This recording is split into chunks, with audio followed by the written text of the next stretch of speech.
Hi, it's Lee from Aussie Liberty. Today I wanted to talk about the federal election that's coming up tomorrow. It's the 1st of July in 2016, and tomorrow there's an Australian federal election, and my Facebook is awash with people talking about how they're going to vote, who they're going to vote for, making the most of your vote, these kinds of things. And I had some discussions this week about the incentives around voting, and I thought I might share them with you.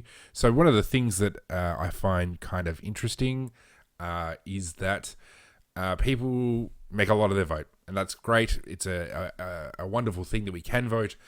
People have died to give us this opportunity in terms of in a couple hundred years ago, people couldn't, and now we can, and that was hard fought. However, I think the thing that people should keep in mind is voting isn't of much use except as something you do for fun.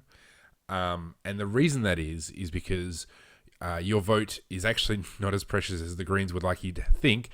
In Australia, you're one of maybe 100,000 people voting in a lower house seat, and you're one of millions voting for a Senate spot. And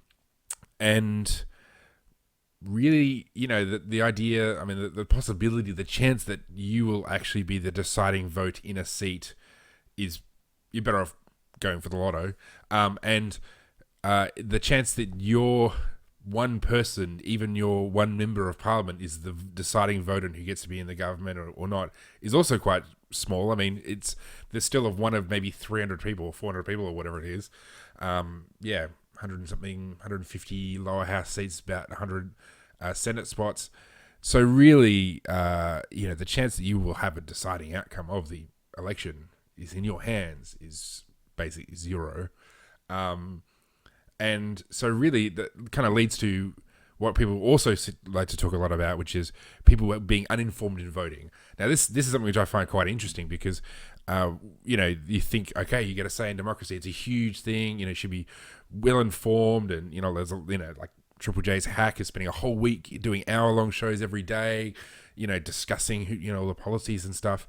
But really, even if you become as well informed as you possibly can about voting, and I'm reasonably well informed as a layperson, probably as well informed as anybody. And, there's still heaps that I don't know about. So, if you want to talk about economics, pretty well informed. If you want to talk about, the minutiae of policies, legislatures in Australia deal with, dozens, probably hundreds even, bills of legislation in a year. I'm sure even they barely understand half the stuff they pass, let alone what the layperson who's got a regular job can actually think about. So, there's lots that you'd have to understand. You'd have to dedicate yourself, and even then you wouldn't know everything. And then when you get to the voting booth, even if you know all this stuff, you still get one vote. One vote in the House, one vote in the Senate. There's not much reward for learning all this stuff. In the end, you still get one vote, and your vote doesn't really count for anything. So my recommendation is have fun. Vote for whoever you want. I personally think voting for pro-Liberal Party people and the Liberal Democrats is who I'm going to be voting for this weekend. Do it because it's fun. Don't do it at all. I don't care. Donkey vote. Do whatever it really doesn't make much of a difference. Unless you can somehow organize 10,000 of your mates to do the same thing, and then you tell a politician in advance, this is what you're doing.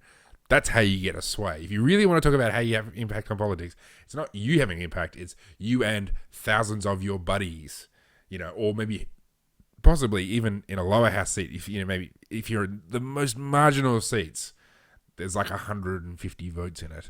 So if you could get you and 149 of your mates to go to Indi or whatever it is in Victoria, which I think was decided by 150 votes or something like that, then you could really sway what a politician thinks. But apart from that, it doesn't matter. Have some fun, eat sausages or wear a funny hat, do whatever you want.